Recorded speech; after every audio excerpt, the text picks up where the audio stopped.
Dear students, viewers, and the subscribers, welcome to the IAS Mentor.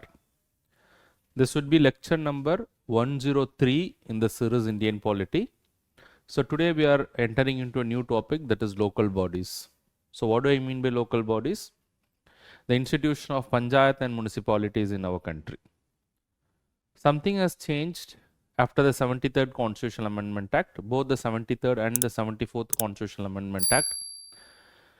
The 73rd and the 74th Constitutional Amendment Act of 1992 has given constitutional status to Panchayat and municipalities in our country. But however, it doesn't mean that there was no system of local bodies in our country before that. Even before the commencement of the Constitution, even when the British was ruling India, there was a system of local bodies. And then when India became independent, we continued with a similar system of local bodies in our country. So, we did have a system of local body in the rural areas, and we did have a system of local body in the urban areas as well.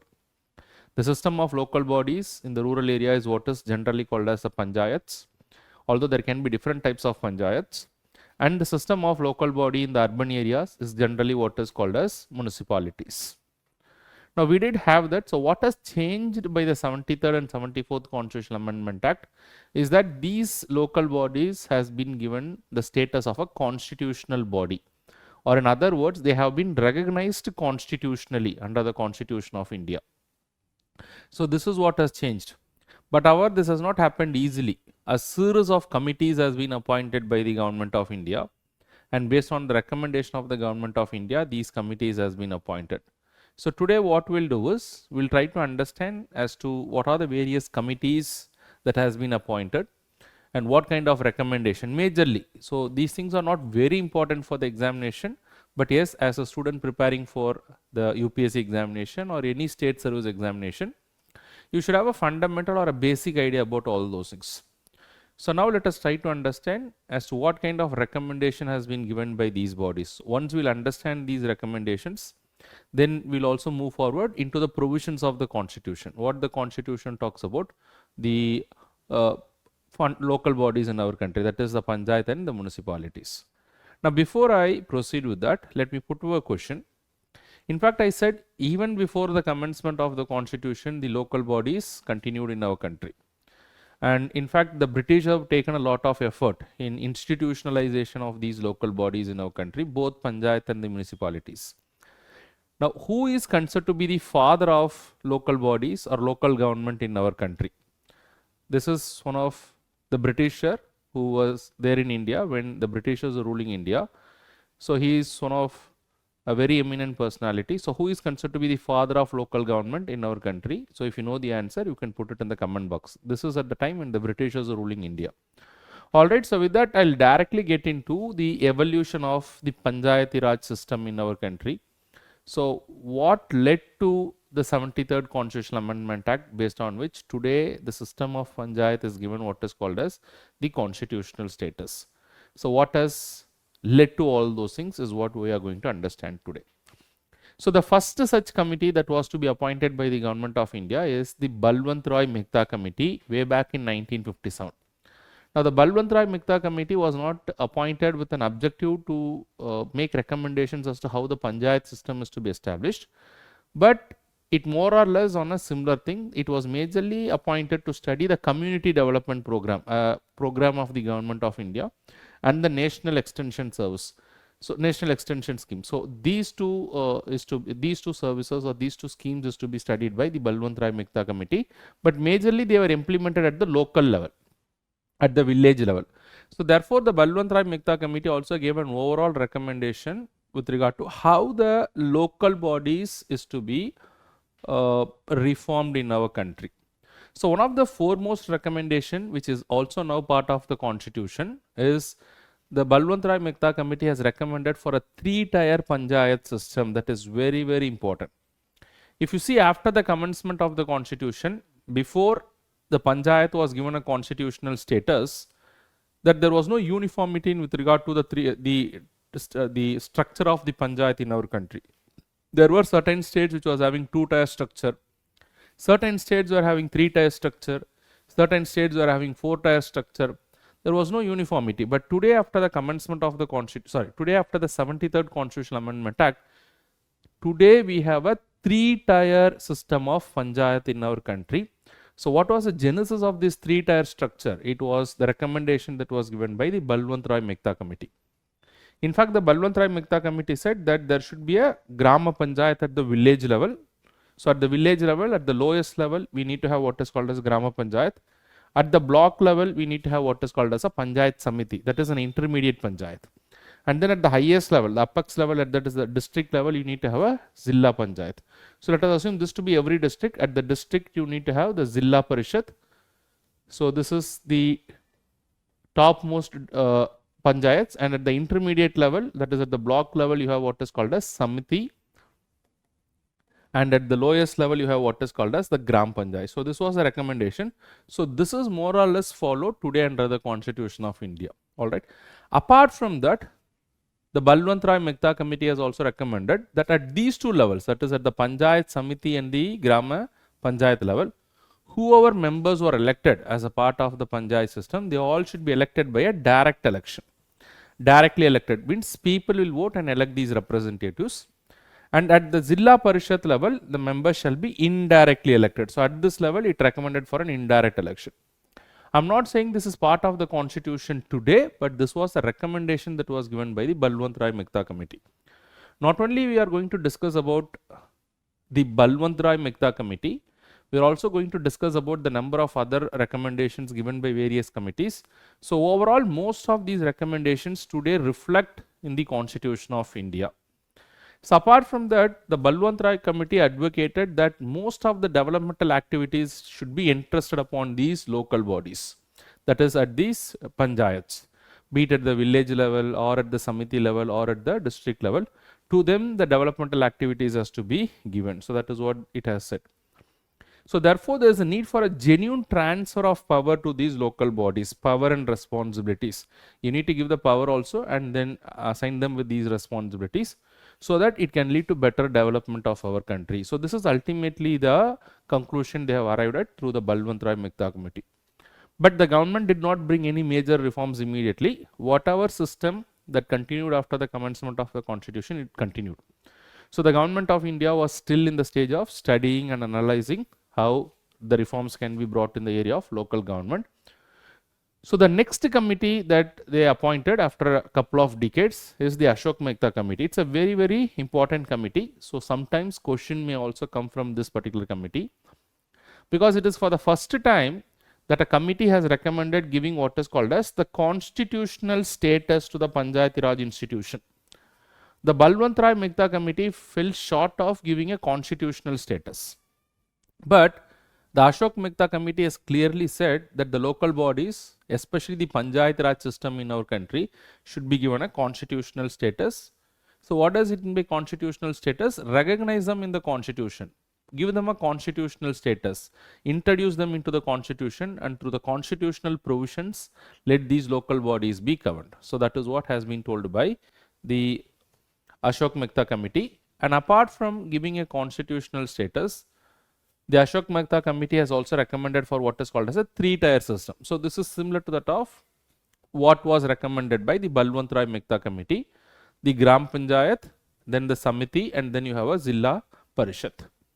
And then apart from that, if you see the Balwantrai Mehta committee, it only talks about the powers and responsibilities. But to carry out the powers and responsibilities, you need to have finances. Without finances, it is not possible to carry out any of the duties.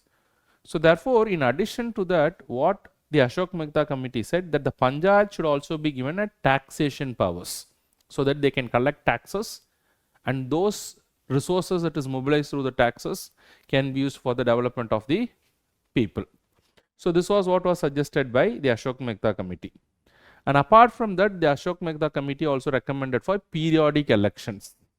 So election should be held within 6 months in case of dissolution. One is periodic elections, and if the local body is dissolved, or if there is a supersession of this local body, replacing this local body by any of the other body temporarily, then the election should happen within a period of 6 months. Now, why these recommendations becomes very important? Some of these recommendations is today incorporated where? Incorporated into the constitution. And then all the developmental activities to be transferred to the Zilla Parishad. Now try to understand here, the Ashok Mehta committee talked about the 3-tier structure. At the top you have what is called as the Zilla Parishad. So who is going to carry out the overall developmental activities for the Panchayat? The Zilla Parishad, which is at the apex.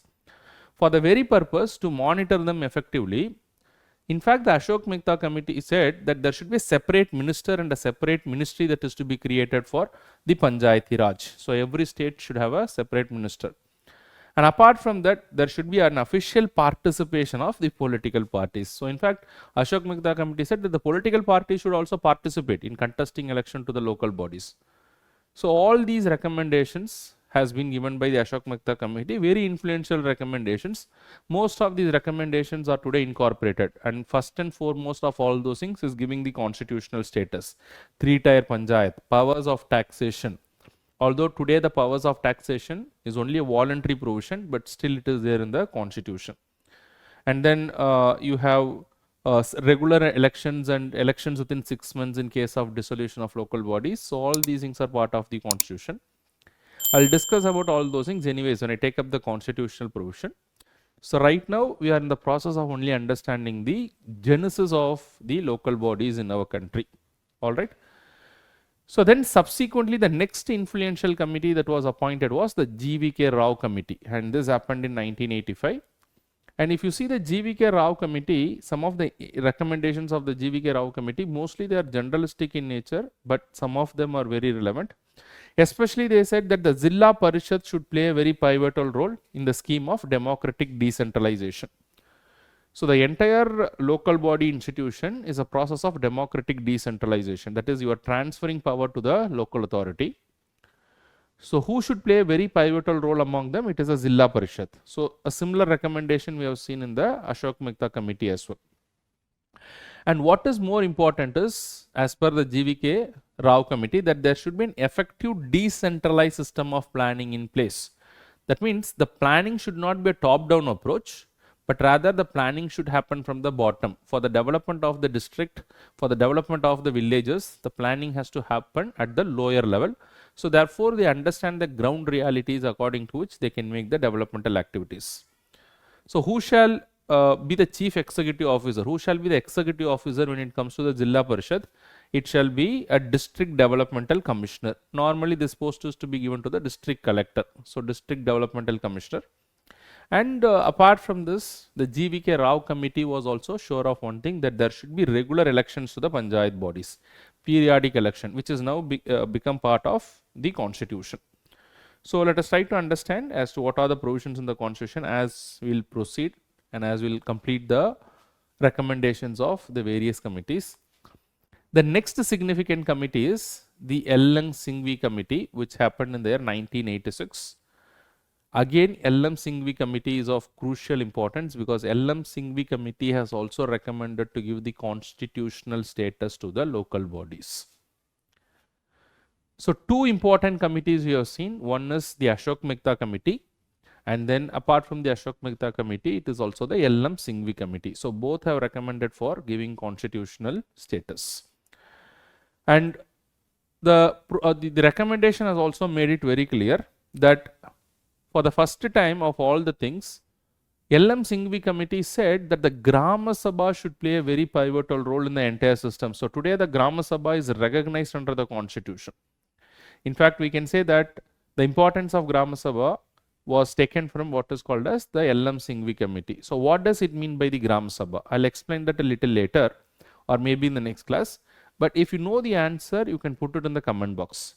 Can anyone define me as to what you understand by the word Grama Sabha? So today the Grama Sabha is recognized at the Panchayat at the village level. But what is this Grama Sabha? I am repeating this particular question. And in fact, it was Singhvi committee which said that the Grama Sabha has a very pivotal role in democratic decentralization or in the Panchayat Raj institution system in our country. And the Singhvi committee also recognized the fact that more and more financial powers has to be given to the local bodies. Because without the financial powers, the local bodies are not in a position to perform well, and hence they need to be given what is called as more financial powers. And apart from that, if there is any dispute that is arising out of the election to these local bodies, there needs a need for a specific tribunal that is appointed for all these purpose, and through the tribunals they can resolve these disputes. So these are all some of the important recommendations. I would say two important things. One is constitutional status and the recognition of Grama Sabha. So these two things become very important in case of LM Singhvi committee. So what are the committees that is recommended for constitutional status? First is LM Singhvi committee, and even before LM Singhvi committee we have seen Ashok Mehta committee. But the genesis of the local body is not yet over. We'll have to see two more committees. One is PK Thungon committee. So what has been recommended by PK Thungon committee? So first and foremost, they also recognize the constitutional status for the Panchayati Raj bodies in our country. So constitutional status, they also agree to the three-tier structure, that is the Panchayat at the village level, then at the Samiti level, and then at the top, which is called as the district Panchayat. And they also understood and they also realized that the Jilla Parishad played a very pivotal role in both planning as well as development, which is the apex level of Panchayat. So similar recommendation has been given by all other committees as well.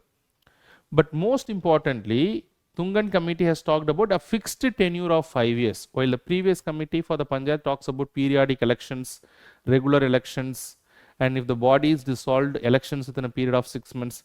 Now they talked about a fixed term of 5 years and elections within 6 months in case of dissolution of the Panchayat. Now most of these provisions are today part of the constitution. And most importantly, it was PK Thungon committee which also talked about a detailed subject matter to the Panchayat institution should be provided in the constitution. When I say detailed subject matter, that means these are the areas on which the Panchayat can take up the roles and responsibilities. These are the areas on which they can make planning. These are the areas on which they can implement for the welfare activities. Now today this is more or less incorporated in the constitution, and a detailed subject matter related to which the Panchayat can carry out the functions today is mentioned in the 11th schedule of the constitution. So you can just go and refer to the 11th schedule, and if you know the answer you can put how many subject matters are mentioned in the 11th, sorry, it is not 9th schedule, a small correction, sorry, it is the 11th schedule in the constitution. By the 11th schedule in the constitution, you can just tell me how many subject matters are mentioned in the 11th schedule of the constitution. If you know the answers, please put it in the comment box. Otherwise, I will discuss that in the next class. Whatever is a subject matter in the 11th schedule of the constitution, only on these areas today the Panchayat can carry out the functions. Apart from that, they talked about reservation for women and an appointment of a separate state finance commission. So today the reservation for women is 1/3. So the genesis of this is from the Thungon committee. So these are all some of the recommendation that is given by the Thungon committee. Most of these things has been incorporated, and the last commission to be appointed, a committee to be appointed, subsequent to which the constitutional status was given to the Panchayat, or I would say an influential committee, what was called as the V.N. Gadgil committee. And most of the recommendations of V.N. Gadgil committee has been incorporated into the constitution by the 73rd Constitutional Amendment Act in 1992. So what are the recommendations which is given by the Gadgil committee? So first is the constitutional status to the Panchayat Raj institution. So this is definitely true. So this has been incorporated into the constitution today. Second is a three-tier Panchayat. So today we have a three-tier Panchayat. We have the Panchayat system at the local level, Samiti, as well as at the highest level, that is the Jilla Parishad. And a fixed term of 5 years. So today we have the Panchayat a fixed term of 5 years, and direct election to members at all the levels. In fact, initially if you see, the Balwantrai Mehta committee did not talk about direct election to all the levels, but the V.N. Gadgil committee talked about direct elections to the members at all the 3 levels, that is at the lowest level, the village level, Samiti level, and the Parishad level. So this is also incorporated into the constitution. Reservation for scheduled caste, scheduled tribe and women, this is also part of the constitution today. Subject specific matter to Panchayat, so this is inserted again in the 11th schedule of the constitution, this is also there. their power to levy, collect and appropriate tax. So this is partially there in the constitution. The constitution did not give any power directly to the local bodies to collect the taxes. But today the local bodies can collect the taxes based on the law that is made by the concerned state legislature. If the law made by the state legislature empowers the Panchayat to collect the tax, then they can collect it. So directly it is not given under the constitution. So this is partially there in the constitution. An appointment of a state finance commission and a state election commission. State finance commission to recommend the state government to transfer some finances to the local bodies. And similarly, the state election commission to carry out the elections. Now, both these bodies are having constitutional status and they are part of the constitution. Now, all these things are done based on the 73rd Constitutional Amendment Act 1992. So, therefore, try to understand over a period of time, over a number of decades, gradually these recommendations have been taken up by the government. And finally, the constitutional status to the local bodies become a reality by the 73rd Constitutional Amendment Act in 1992 under the Prime Ministership of P.V. Narasimha Rao. The bill was introduced, subsequently accepted by both the houses of the parliament, then it became a reality. So today, the way that the Panchayat is there in the constitution, it is not something which is very new, which is already there in existence. But what the 73rd Constitutional Amendment Act as well as the 74th Constitutional Amendment Act. The 74th Constitutional Amendment Act is related to what is called as the Panchayats, while the 74th Constitutional Amendment Act is what is called as the municipalities. So if you look into the constitution, this is titled as Panchayat and this is titled as municipalities. For the Panchayat and municipalities, a specific part is inserted. The 73rd Constitutional Amendment Act is there in Part 9 of the Constitution, while the 74th Constitutional Amendment Act, which talks about the municipalities, is in Part 4A for Part 9A of the Constitution. And the 73rd and 74th Constitutional Amendment Act has not only inserted these parts, but it has also inserted new schedules into the Constitution. That is the 11th and the 12th schedule into the Constitution. We will discuss all those things. But however, before discussing all those things, what has been majorly brought in by the 73rd and the 74th Constitutional Amendment Act? They try to institutionalize by giving a constitutional status to the local bodies at the village level and at the urban level. The local body system at the village level is what is called as Panchayats, and the local bodies at the urban level is what is called as municipalities. It has not only given constitutional status to these local bodies, but it has also given a uniformity in structure when it comes to the local bodies. When it comes to the Panchayat, there can be only three types of Panchayat: village Panchayat, intermediate Panchayat, and then you have the district Panchayat. Similarly, when it comes to the municipalities majorly, although there can be some differences, majorly there is a Nagar Panchayat, or it is an intermediate area where there is a Nagar Panchayat. Then you have a municipal council, then you have a municipal corporation. So these are the majorly different types of municipalities in our country, although there can be other types of municipalities as well. But most importantly, what they try to do, they not only brought in uniformity in structure, but they also try to bring in what is called as regular elections in our country. So every 5 years, the election has to happen to these bodies. They have not only brought in regular elections, they also made mandatory establishment of State Finance Commission and State Election Commission. State Election Commission to carry out the election to these bodies, State Finance Commission to make recommendations to the state government. So therefore, the state government can give financial powers to these local bodies. So some of these things has been made a mandatory provision. But however, what shall be the powers and functions of these local bodies is not directly mentioned in the constitution. When I say what shall be the powers and functions of these local bodies, yes, there is a need to create a local body and regular elections should be carried out in every state. But what shall be the powers and functions of these local bodies is nowhere mentioned in the constitution.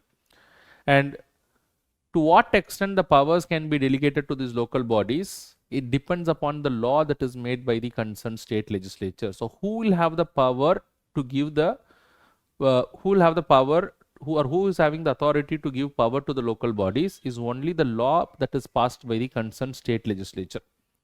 So as per Article 243G of the Constitution, the state legislature can make a law. And as per the law that is made by the state legislature, they can delegate power to the panchayats in that particular state. So that means the law that is made by each and every state can be different. So depending upon the law that is made by the concerned state legislature, different amount of powers can be transferred to the panchayat in the respective states. Now similarly, to what extent the power can be transferred to the various municipalities in our country, it again depends upon the law that is made by the concerned state legislature. So this article is giving the power to the concerned state legislature to make a law, and as per the law that is made by the state legislature, the power shall be given to the concerned municipalities. But however, to what extent the power can be given, it will be decided by the state legislature. But even the state legislature cannot give power more than what is mentioned in the 11th and the 12th schedule in the Constitution. If you see the 11th schedule of the Constitution, it contains 29 functional items. So just before I asked a question, how many functional items are there in 11th schedule? There are 29 functional items in the 11th schedule of the Constitution. Only in these 29 functional items, the power can be given to the local bodies by the law that is made by the Parliament. For example, fisheries, roads, animal husbandry, sanitation, etc. So these are all some functional items. So that means the law can be made by the state legislature, and they can ask the panchayat to carry out functions in these areas. So overall, how many areas are there? 29 functional items. Not necessarily in all the 29 functional items. In whichever area they wanted to give the power, they can give it. All right. So similarly, the Article 243W of the Constitution is giving the power to the state legislature to make a law and to confer power upon the concerned municipalities in that particular state. But how many areas the power can be conferred? Maximum 18 items that is mentioned in the Schedule 12 of the Constitution. So some of the examples include urban planning, urban poverty, fire services, registration of births and deaths, etc. So only in these 18 functional items they can be given the power. So therefore, try to understand the 73rd and the 74th Constitutional Amendment Act related to Panchayat and municipalities. First of all, they have mostly incorporated number of the recommendations which is given by various committees.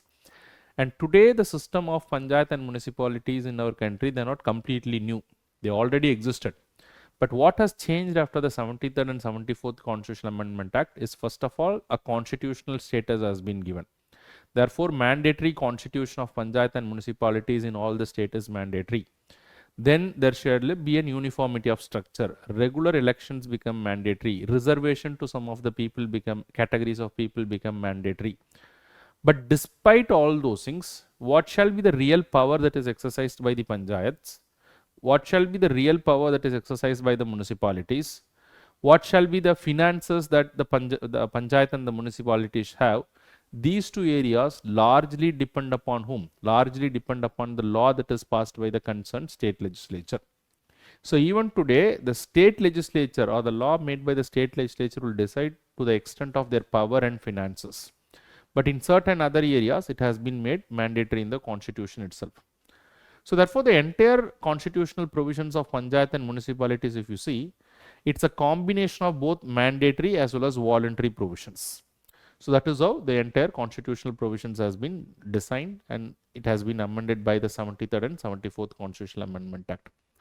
So in the next class, we'll discuss about each and every provisions in the panchayat and municipalities, but this is just an introduction for you to understand. In the next class, I will also broadly discuss about the objectives of the panchayat and municipalities in our country. After discussing about the objectives of panchayat and municipalities in our country, I will also discuss about what? I will also discuss about the constitutional provisions. All right. So with that, we'll wind up this particular lecture. But before I wind up this lecture, it's also very important for you to answer this particular question. So please do put your answers in the comment box, which is really going to motivate me. So look into this particular question. The Constitution of India provides for 2-tier panchayat, 3-tier panchayat, 4-tier panchayat, none of the above. So very simple question. If you listen to my lecture, it is quite easy. So with that, I will wind up the lecture for today, and I will meet you with the next topic in the tomorrow. And again, that's a very, very important topic. If you have any questions, any queries related to the subject or related to the preparation for the examination, you can reach out to me. You can consider me as your friend, mentor, guide, but who can help you in clearing this examination. I have already cleared this examination, so I have known the pros and cons and what mistakes usually the students make. So it will be easy for me to help you out, but don't hesitate to reach out to me. All right. So thank you very much. All the very best.